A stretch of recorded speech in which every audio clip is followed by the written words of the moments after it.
Assalamualaikum warahmatullahi wabarakatuh. Anak-anakku sekalian, bagaimana kabarnya hari ini?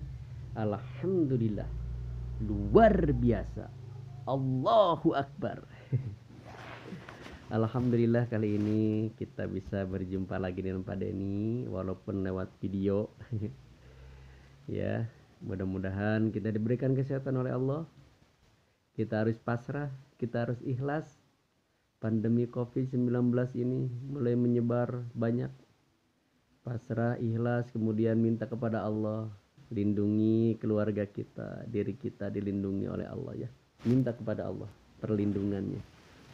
Nah, mudah-mudahan kita selalu sehat, keluarga kita diberikan kesehatan oleh Allah sehingga tidak terpapar COVID yang namanya COVID-19 ini ya.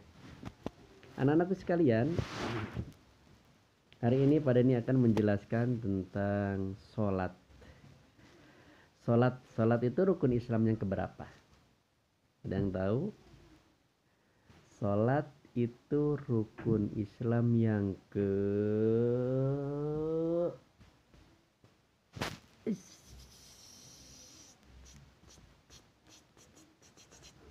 rukun Islam yang kedua. Satu syahadat, dua sholat, tiga zakat, empat puasa, lima naik haji ke tanah suci. Ya, jadi yang kedua, satu syahadat, dua sholat. Nah, sholat yang 5 waktu tentunya ya, zuhur, asar, maghrib, isya, subuh. Nah, itu wajib bagi kita sholat ya. Nah, sholat itu disebut dengan ad-du'a, yaitu doa. Ad-du'a, doa. Jadi sholat itu adalah doa. Kenapa sholat doa? Karena di dalam sholat itu ya isinya tentang doa. Ya.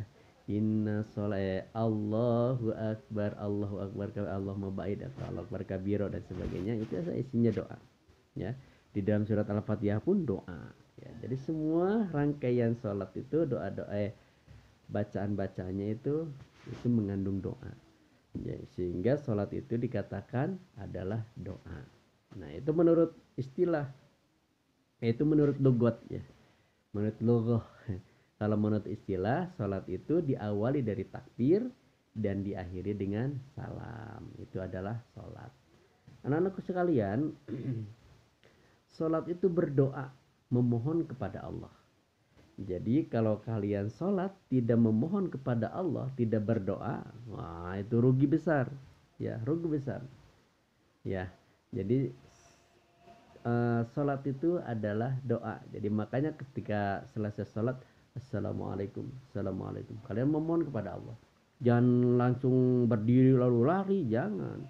Begitu selesai Assalamualaikum, Assalamualaikum, baru istighfar, astagfirullahaladzim, astagfirullahaladzim, astagfirullahaladzim, alladzi la ilaha illa dan sebagainya ya. Baru berdoa kepada Allah. Nah, itu sholat, jangan sampai Assalamualaikum, Assalamualaikum, lari aja, beresin, nggak gitu. Berdoa dulu pada Allah. Sayang lah ya, sayang kalau kita sholat tidak berdoa. Kemudian ibadah sholat itu merupakan wujud dari ketaatan kita. Ketaatan kita kepada Allah, merasa bersyukur. Kenapa? Karena Allah memerintahkan sholat yang 5 waktu di dalam 24 jam ini. Allah berikan kepada kita sehari semalam, cuman minta. Minta kepada Allah untuk menyembah kepada Allah. Seumpama kalau satu waktunya 5 menit, dikali 5 berarti 25 menit saja minta kepada Allah. Allah meminta kita untuk 25 menit saja untuk menyembah pada Allah. Susah ya. Pantesan ketika Nabi Muhammad Isra Miraj, kata Nabi Musa, ya Muhammad, naik lagi ke atas, minta kepada Allah untuk diringankan, jangan 5 waktu.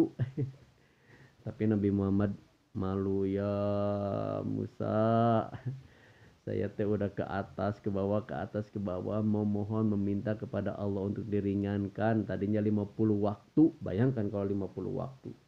Kemudian diringankan oleh Allah jadi 25, diringankan oleh Allah lagi sampai 5. Mau minta lagi, aduh malu kata Nabi Muhammad. Makanya Allah meminta kepada kita hanya 5 waktu saja sholat. Laksanakan sholat, laksanakan sholat, laksanakan sholat ya.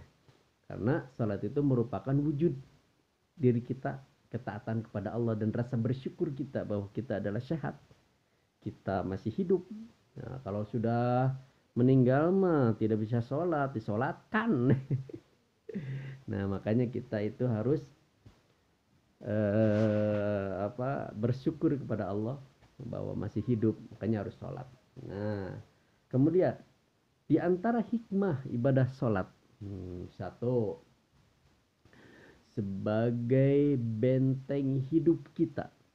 Kenapa sebagai benteng hidup kita? Sebagai benteng hidup kita. Kenapa? Karena sholat itu tanha anil fahsya'i wal munkar. Mencegah dari fahsya dan munkar. Mencegah dari kejahatan. Ya, kalau kita rajin sholat, kita mau menyolong pun karena kita rajin sholat tidak bisa, tidak akan.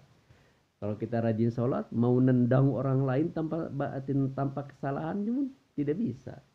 Kalau kita rajin sholat, mau berbohong pun sama orang lain tidak bisa. Kenapa? Karena udah ada benteng dalam diri kita. Kalau kita rajin sholat. Makanya yang tidak rajin sholat mah suka berbohong ya, seperti itu. Kalau kita rajin sholat, ya insya Allah jujur, insya Allah kita akan baik.